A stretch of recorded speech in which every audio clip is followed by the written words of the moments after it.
નમસ્કાર દર્શક મિત્રો, આઈએસએપીસીમાં તમારું હાર્દિક સ્વાગત છે।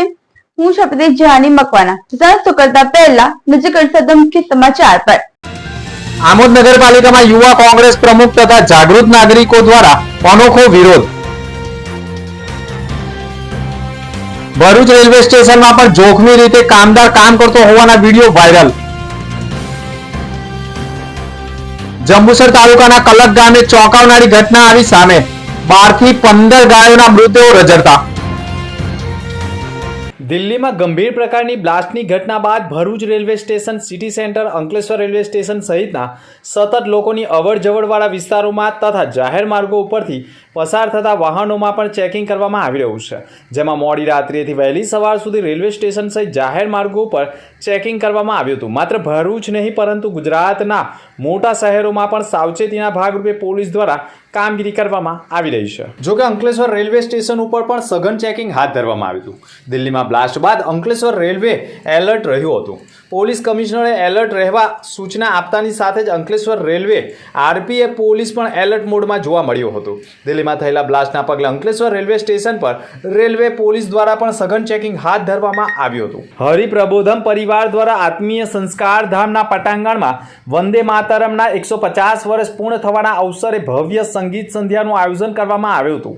દેશપ્રેમ અને આધ્યાત્મિક ભાવોથી ભરપૂર આ કાર્યક્રમમાં મોટી સંખ્યામાં ભક્તજનો ઉપસ્થિત રહ્યા હતા। કાર્યક્રમની શરૂઆત કીર્તન ભક્તિથી કરવામાં આવી હતી, જેમાં દેશભક્તિ, ગુરુભક્તિ અને પ્રભુભક્તિના સ્પર્શી ભાવો સુંદર રીતે રજૂ થયા હતા। સત્સંગ મંડળના કલાકારોએ પણ મનોહર ભજન અને કીર્તનો રજૂ કરીને ભાવ વિભોર કર્યા હતા।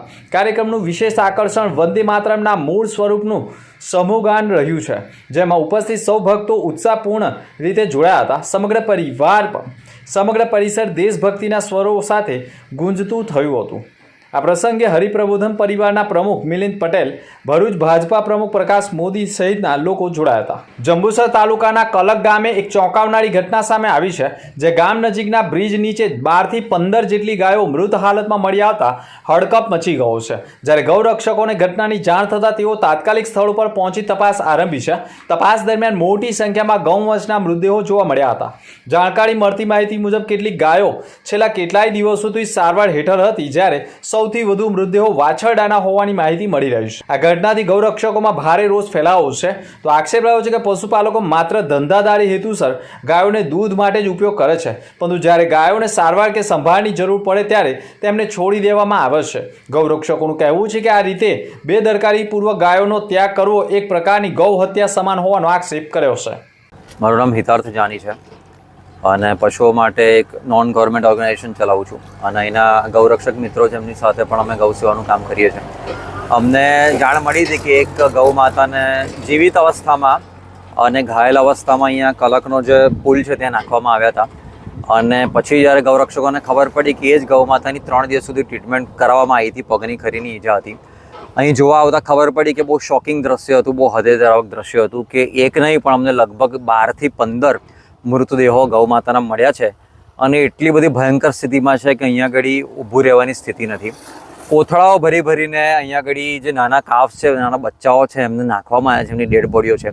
કૂતરાઓ અત્યારે ડેડ બોડીને ફાંસી રહ્યા છે સ્થિતિ છે। એ જ ગૌ માતાને આ ગૌરક્ષકો, જે આ જ ટીમના ગૌરક્ષકોએ વારંવાર જે ગૌ માતાની દવા કરાઈ છે, એમના માલિકોને જાણ કરી છે અને માલિકો જાણ કરવા છતાં કોઈ જ દવા કરતા નથી, કોઈ ચાકરી કરતા નથી। એ જ ગાયો જ્યાં ગૌરક્ષકો 7-8 દિવસ મહેનત કરી હોય, પોતાના પૈસે ખર્ચે મહેનત કરી હોય, કાળજી કરી હોય, એ જ ગૌ માતા પછી મૃત અવસ્થામાં અહીં જોવા મળે છે।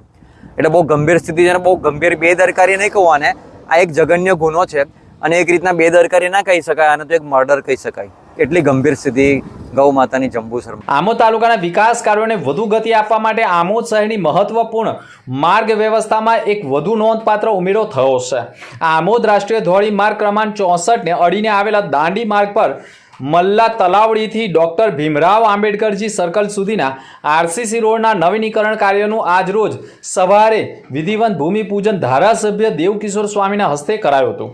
આ યોજના અંતર્ગત 70 લાખના ખર્ચે આધુનિક ધોરણે આરસીસી રોડનું નિર્માણ કરવામાં આવશે, જેથી શહેરવાસીઓને દૈનિક વાહન વ્યવહારમાં સુવિધા મળે તેમજ વરસાદી મોસમમાં માર્ગ પર થતા પાણીના ભરાવા જેવી સમસ્યાથી રાહત મળે.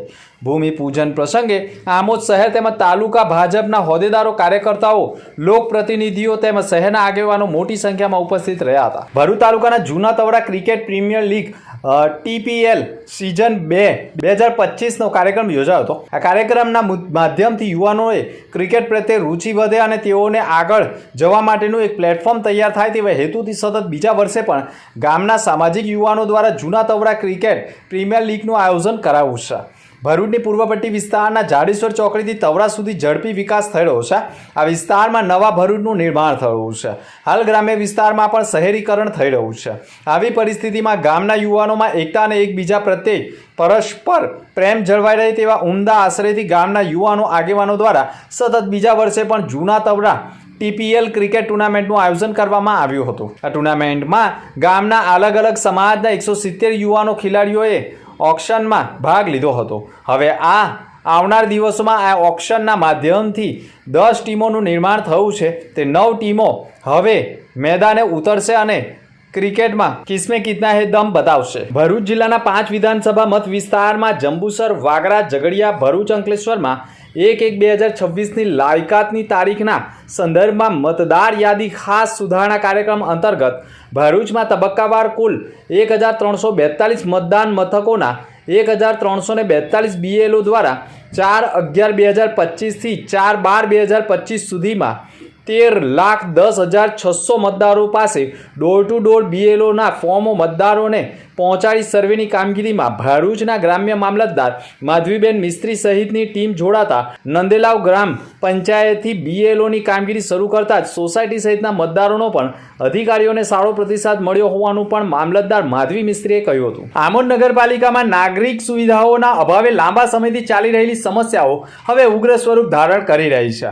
શહેર અનેક વિસ્તારોના સ્વચ્છતા, ગટર વ્યવસ્થા, પીવાનું પાણી, સ્ટ્રીટ લાઇટ અને કચરો ઉઘરાવવાની ડોર ટુ ડોર કામગીરી અંગે પણ નાગરિકોમાં ભારે અસંતોષ જોવા મળ્યો છે. શહેરના નાગરિકોનો આક્ષેપ રહ્યો છે કે પાલિકા વિસ્તારમાં જ્યાં નજર ફેરવો ત્યાં ગંદકી ફેલાયેલી છે.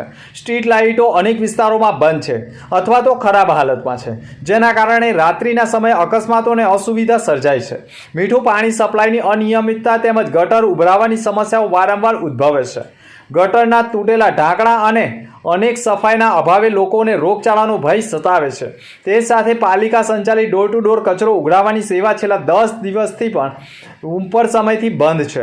નાગરિકોનો આક્ષેપ રહ્યો છે કે લોકો રોગચાળામાં સપડાય ત્યારે જ આમોદ નગરપાલિકા જાગૃત થશે. ભરૂચ રેલવે વિભાગના સુરક્ષા વ્યવસ્થાની ઉણપનો ચોંકાવનારો વિડીયો સામે આવ્યો છે.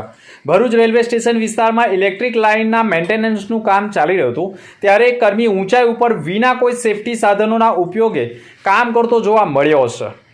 આ દ્રશ્યો કેમેરામાં કેદ થતાં રેલવે વિભાગની કામગીરી પર અનેક સવાલો ઊભા થઈ ગયા છે, કારણ કે હવે માનવ જીવની કોઈ કિંમત ન હોય તેવો લોકો માની રહ્યા છે. ભરૂચ રેલવેની ઇલેક્ટ્રિક લાઇન્સના મેન્ટેનન્સ દરમિયાન સંબંધિત કર્મી સુરક્ષા, બેલેટ, હેલ્મેટ કે અન્ય જરૂરી સાધનો વગર જ ઇલેક્ટ્રિક લાઇન ઉપર ચડ્યો હતો. જોકે આવી ઊંચાઈએ વિના સેફટી કામ કરવું જીવલેણ સાબિત થઈ શકે છે. ભૂતકાળમાં અનેક ઉદ્યોગોમાં આવી બેદરકારીના કારણે કર્મચારીઓ જીવ ગુમાવી બેઠા હોવાના કિસ્સાઓ નોંધાઈ ચૂક્યા છે. છતાં પણ રેલવે વિભાગ દ્વારા મેન્ટેનન્સ દરમિયાન પૂરતી સેફટી વ્યવસ્થા સુનિશ્ચિત કરવી એ ગંભીર બાબત કહી શકાય છે. આવી ઘટનાએ ફરી એકવાર પ્રશ્ન ઊભો કર્યો છે કે ભરૂચ રેલવે વિભાગમાં સુરક્ષા માટેના નિયમો માત્ર કાગળ ઉપર જ રહ્યા છે, પછી તેમની અસરકારક અમલવારી વાસ્તવમાં થઈ રહી છે. હાલ આ વિડીયો સોશિયલ મીડિયા ઉપર વાયરલ થઈ રહ્યો છે, જેના કારણે માનવ જીવ કેટલો ખતરામાં પણ રહીને કામ કરી શકે છે તેવા સવાલો ઊભા થયા છે. અગમ મુખ્ય સમાચાર પર ફરી એક નજર. આમોદ નગરપાલિકામાં યુવા કોંગ્રેસ પ્રમુખ તથા જાગૃત નાગરિકો દ્વારા અનોખો વિરોધ. ભરૂચ રેલવે સ્ટેશનમાં પણ જોખમી રીતે કામદાર કામ કરતો હોવાના વિડીયો વાયરલ. જંબુસર તાલુકાના કલક ગામે ચોંકાવનારી ઘટના આવી સામે. 12 થી 15 ગાયોના મૃતદેહો રજડતા. તો અત્યાર સુધીના સમાચાર. નવા સમાચાર સાથે ફરી મળીશું. નમસ્કાર.